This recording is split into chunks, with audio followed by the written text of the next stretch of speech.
വിവിധ ആവശ്യങ്ങൾ ഉന്നയിച്ചുകൊണ്ട് ഇപ്പോൾ Kerala hotel and restaurant association ഭാരവാഹികൾ ഒരു സമരത്തിലേക്ക് കടക്കുകയാണ്. പാലക്കാട് ഉള്ള ആ അസോസിയേഷൻ്റെ നേതാക്കൾ ഇപ്പോൾ നമുക്കൊപ്പം ചേരുന്നുണ്ട്. സംസ്ഥാന ഭാരവാഹിയുണ്ട്, അതുപോലെ തന്നെ ജില്ലാ നേതാക്കളും ഇപ്പോൾ ചേരുന്നുണ്ട്. എന്തുകൊണ്ടാണ് ഇപ്പോൾ ഇത്തരത്തിലൊരു സമരത്തിലേക്ക് ഹോട്ടൽ ഉടമകൾ കടക്കേണ്ട ഒരു സാഹചര്യം ഉണ്ടായത്? ഞങ്ങൾക്ക് ജീവൻ മരണം പോരാട്ടമാണ്. കാരണം അനിയന്ത്രിതമായിട്ടുള്ള വില വർധനവ് ഹോട്ടൽ മേഖലയെ വളരെയേറെ വിഷമത്തിലാക്കിയിരിക്കുകയാണ്. അതിൽ നിന്ന് ഞങ്ങൾക്ക് മുന്നോട്ട് പോകണമെന്നുണ്ടെങ്കിൽ വില വർദ്ധിപ്പിച്ചേ മതിയാവും. ഇതിൻ്റെയൊക്കെ വില വർധന നിങ്ങൾക്ക് കാര്യമായിട്ട് ബാധിച്ചു? നാളികേരം, വെളിച്ചെണ്ണ, ബിരിയാണി അരി, ബാക്കി വരുന്ന ഒരുവിധം നിത്യോപയോഗ സാധനങ്ങൾ എല്ലാത്തിനും വില വർധന വന്നിട്ടുണ്ട്. വില വർധന മാത്രമാണോ? വില വർധനവ് മാത്രമല്ല, അനിയന്ത്രിതമായി ഊണ് പൊന്തി വരുന്ന തട്ടുകടകൾ, അതുപോലെ അനധികൃത ഭക്ഷണശാല പൊതുവായിട്ട് വരുന്നത്, അതുപോലെ പൊല്യൂഷൻ കൺട്രോൾ ബോർഡിൻ്റെ പുതിയ നിയമങ്ങൾ, അതായത് ചെറിയ സ്ഥാപനങ്ങൾക്ക് പോലും സ്വീവേജ് ട്രീറ്റ്മെൻറ്റ് പ്ലാൻ വേണം, പൊതു ഓടകളിലേക്ക് മലിനജലം ഒഴുക്കിവിടാൻ പാടില്ല. ഒന്നാമത് നമ്മളെ മലിനജലമല്ല, ഞങ്ങളെ കിച്ചണിൽ നിന്ന് വരുന്ന വെള്ളത്തിൻ്റെ ഒരു പരിധി വരെ അതൊരു മലിനജലമല്ല. ചെറുകിട സ്ഥാപനങ്ങൾക്ക് ഇത്തരത്തിലുള്ള നിയമങ്ങൾ ഉൾക്കൊണ്ടുകൊണ്ട് മുമ്പ് കൊണ്ടുപോകാൻ സാധിക്കില്ല. പല കടകളും ഈ കാരണത്തിൽ അടച്ചുകൊണ്ടിരിക്കുകയാണ്.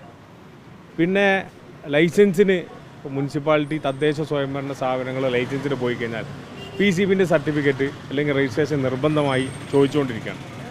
അപ്പോൾ അതില്ലെങ്കിൽ ലൈസൻസ് തരില്ല എന്നുള്ളൊരു സാഹചര്യത്തിലാണ് കാര്യങ്ങൾ മുമ്പോട്ട് പോയിരുന്നത്. സംഘടന വിവിധ വകുപ്പുകളിലെ മന്ത്രിമാരുമായും ഉദ്യോഗസ്ഥരുമായും നിരന്തരമായി ചർച്ച നടത്തിക്കൊണ്ടിരിക്കുന്നുണ്ട്. പക്ഷെ അതിന് ഇതുവരെ ഒരു തീരുമാനത്തിലെത്തുകയോ അല്ലെങ്കിൽ അത് തീർത്തും ഒഴിവാക്കപ്പെടുകയോ, ചെറുകിട സ്ഥാപനങ്ങൾ ലൈസൻസ് ഇല്ലാതെ അടച്ചുകൊണ്ടിരിക്കുകയാണ്. അതിനിടയിലാണ് ഈ പൊതുവേ ദുർബല, ഇപ്പോൾ ഗർഭിണി എന്ന് പറഞ്ഞ പോലെ ഈ ഒരു സാഹചര്യം, വില കൂടുതൽ, ചെറിയൊരു വിലയല്ല കൂടുന്നത്. ഇപ്പോൾ നമുക്ക് സമരം ചെയ്യുന്നു എന്ന് പറയുമ്പോൾ ഇത്തരത്തിൽ ഈ PCBയുമായി ബന്ധപ്പെട്ടുള്ള പ്രശ്നങ്ങൾ, അല്ലെങ്കിൽ തട്ടുകടകളുമായി ബന്ധപ്പെട്ടുള്ള പ്രശ്നങ്ങൾ, അനധികൃത ഭക്ഷണശാലയുമായി ബന്ധപ്പെട്ടുള്ള പ്രശ്നങ്ങളിൽ സമരം ചെയ്യുമ്പോൾ നമുക്ക് മനസ്സിലാക്കാം ഈ സമരം ചെയ്തുകൊണ്ട് ഈ വില വർധനവ് കുറയ്ക്കാൻ കഴിയുമെന്ന് നിങ്ങൾക്ക് തോന്നുന്നു? പിന്നെ ഞങ്ങൾ എന്ത് ചെയ്യണം? സമരം ചെയ്ത് പൊതുജനങ്ങളെ അറിയിക്കുക, ഞങ്ങൾ ഇത്തരം ദുർഘടമായ ഒരു സാഹചര്യത്തിലൂടെയാണ് മുമ്പോട്ട് പോകുന്നതെന്ന് അറിയിക്കുക. അതോടൊപ്പം തന്നെ ഗവൺമെൻറ്റിനെയും ഇത് ബോധ്യപ്പെടുത്തുക, ഞങ്ങൾ ഇത്രയും സാഹചര്യത്തിലാണ് പോകുന്നത്, ഇത്തരത്തിലൂടെയാണ് നമ്മൾ മുമ്പോട്ട് പോകുന്നത്, എന്ത് ചെയ്യണം? ഞങ്ങൾ വില കൂട്ടണമെന്ന് ഞങ്ങൾക്കുണ്ട്. പക്ഷെ നമ്മൾ സ്ഥിരം വരുന്ന ആളുകൾ, കസ്റ്റമറുകൾ, മദ്യത്തിലേക്ക് നമ്മൾ അമിതമായി വില കൂട്ടി മുമ്പോട്ട് വരുമ്പോൾ നമുക്ക് ഭയമാണ്, നമ്മളെ കച്ചവടത്തിനെ അത് ബാധിക്കുമോ, കച്ചവടം ഇല്ലാണ്ടാവുമോ? നമ്മളും ഇതുകൊണ്ട് ജീവിക്കുന്ന ആളുകളല്ലേ. അപ്പോൾ ഒരു ഭയത്തിലാണ് നമ്മൾ മുമ്പോട്ട് പോകുന്നത്. പൊതുവെ കോഴിക്കോടും പാലക്കാടൊക്കെ ബിരിയാണിയുടെ പേരിൽ വലിയ പ്രസിദ്ധമായിട്ടുള്ള ജില്ലകളാണ്. ബിരിയാണി അരിയുടെ വില വലിയ രീതിയിൽ വർദ്ധിച്ചു എന്നുള്ള റിപ്പോർട്ടുകൾ വരുന്നു. കഴിഞ്ഞ മാസം ഏകദേശം 96 രൂപ ഉണ്ടാകുന്ന ബിരിയാണി അരി ഇപ്പോൾ 200 രൂപയോളം അടുത്തു, 225 രൂപയോളം അടുത്തു എന്ന് പറയുന്നു.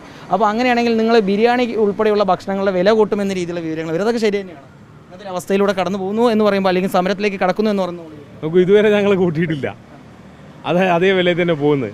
ഞങ്ങൾ വിചാരിച്ചത് ഒരു മാസം കൊണ്ട് ഇത് തീരുമായിരിക്കുമല്ലോ, 1.5 മാസം കൊണ്ട് ഇത് നിൽക്കുമായിരിക്കും, പഴയ റേറ്റിലേക്ക് വരുമായിരിക്കും. പക്ഷേ സാധ്യത കുറവാണെന്നാണ് ഇതുമായിട്ട് ബന്ധപ്പെട്ടുള്ള ആളുകൾ അന്വേഷിച്ച് പറയാൻ കഴിയും. ഡിസംബർ വരെ ഇപ്പോൾ 225 300 രൂപ വരെ ആവാൻ സാധ്യതയുണ്ട് ബിരിയാണിയുടെ വില. അതെ, ഡിസംബറിന് ശേഷം ഈ സാധനം കൈമാറിയേ ലഭ്യമല്ല എന്നുള്ളതാണ് അറിയാൻ കഴിഞ്ഞത്. അപ്പോൾ പകരം എന്ത് എന്നുള്ള ഒരു സാഹചര്യം ഒരു ചോദിച്ചാണ്. ബിരിയാണി നിങ്ങൾക്ക് തിന്നണമെങ്കിൽ ഞങ്ങൾ വെക്കണം, അങ്ങനെ വില കുറയുന്നേ വേണം, അല്ലെങ്കിൽ ഞങ്ങൾ വെക്കൂല, നിങ്ങൾ തിന്നൂല. എല്ലാത്തിനും വില കൂടുമ്പോൾ ഇങ്ങനത്തെ അവസ്ഥ. അത് ബിരിയാണി എന്ന് പറഞ്ഞാൽ ഇപ്പോൾ നമ്മൾ 200 രൂപയുടെ മുകളിൽ പോയ അരി മേടിച്ച് ബിരിയാണി വെച്ച് കൊടുക്കാൻ കൊണ്ടുവന്ന് വെച്ച ചാക്ക് തീരുന്ന വരെ ഇപ്പോൾ ഹോട്ടലുകാരെ സംബന്ധിച്ചിടത്തോളം സാധിക്കും. ഇനിയൊരു ചാക്ക് മേടിച്ചിട്ട് ബിരിയാണി വെച്ച് കൊടുക്കൽ സാധ്യമല്ല. ഇപ്പോൾ സമരം ചെയ്യാൻ വേണ്ടി പോകുന്നു, ഈ വിഷയങ്ങളെല്ലാം സർക്കാരിനെ അറിയിച്ചിട്ടുണ്ടോ? ഏത് രീതിയിലൊരു ഇടപെടലാണ് നിങ്ങൾ ആവശ്യപ്പെടുന്നത്? സർക്കാരിനെ അറിയിച്ചിട്ടുണ്ട്. സർക്കാരിൻ്റെ എല്ലാ വകുപ്പുകളും നമ്മളുമായിട്ട് ബന്ധപ്പെട്ട സർക്കാർ വകുപ്പുകൾ അറിയിച്ചിട്ടുണ്ട്. ഇതൊന്നും കൂടി ശക്തമായി സർക്കാർ അറിയാൻ വേണ്ടിയിട്ടാണ് നമ്മൾ സമരത്തിലേക്ക് പോകുന്നത്.